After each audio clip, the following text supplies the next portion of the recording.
Cumpriu-se na morte de Cristo a Páscoa. Cumpriu-se na ressurreição as primícias. Cumpriu-se em Atos 2 o Pentecostes. E o próprio texto vai dizer que é um cumprimento inicial e parcial, porque o Pentecostes vai se estender até o fim desta era. Aí Pedro, então, vai explicar para aquelas multidões o que estava acontecendo, porque eles achavam, alguns achavam, né, que os discípulos estavam bêbados.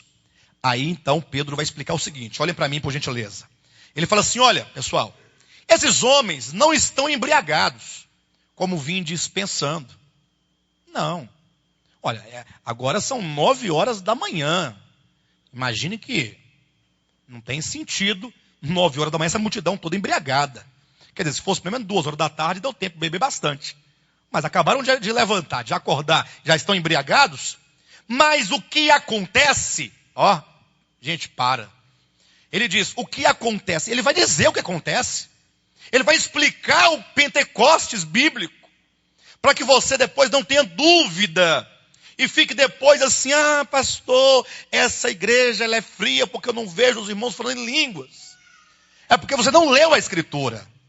Você simplesmente tem um dogma, tem um falso conceito acerca do Pentecostes que te foi legado por uma cultura gospel, uma cultura pentecostal historicamente situada no século XX no Brasil, e você fica impedido de entender a Escritura. Pedro explica, o que acontece aqui é o que foi dito. Olha, o que acontece é o que foi dito por intermédio do profeta Joel. Então você tem que ler a profecia de Joel. 2 pontos. E aí ele passa a narrar a profecia do profeta Joel. E acontecerá, diz o Senhor, que nos últimos dias eu derramarei do meu espírito sobre toda a carne. Ponto. Vossos filhos e vossas filhas profetizarão, vossos velhos sonharão, eu derramarei até mesmo sobre os servos, sobre as servas, sobre as crianças. É geral. Enfim, está lá em Joel 2. Sonharão, profetizarão e terão visões. Ok? Aí eu pergunto para os irmãos, o que acontecerá nos últimos dias? Conforme Joel. Vai lá, pessoal, ajuda lá. E acontecerá nos últimos dias, vírgula, diz o Senhor, vírgula, derramarei do meu espírito sobre toda a carne. Esta é a verdade.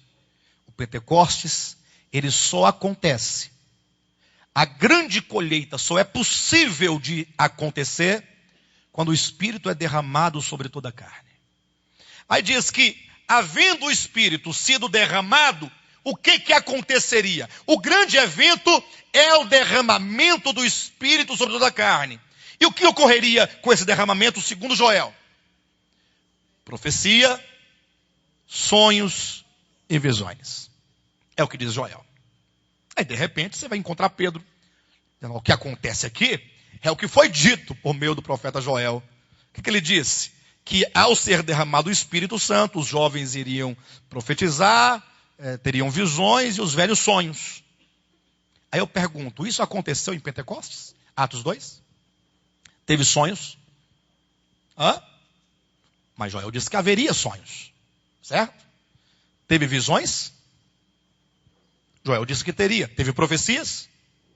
Engraçado que teve línguas. E Joel não disse que teria línguas. Talvez alguém dissesse assim, Pedro, eu acho que você deve estar equivocado.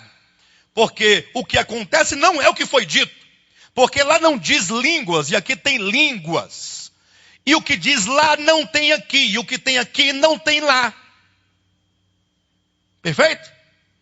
Só que Pedro, apóstolo, aquele que tem a autoridade de interpretar o Antigo Testamento e trazer o sentido em realidade, diz o que acontece aqui é o que foi dito e ponto final.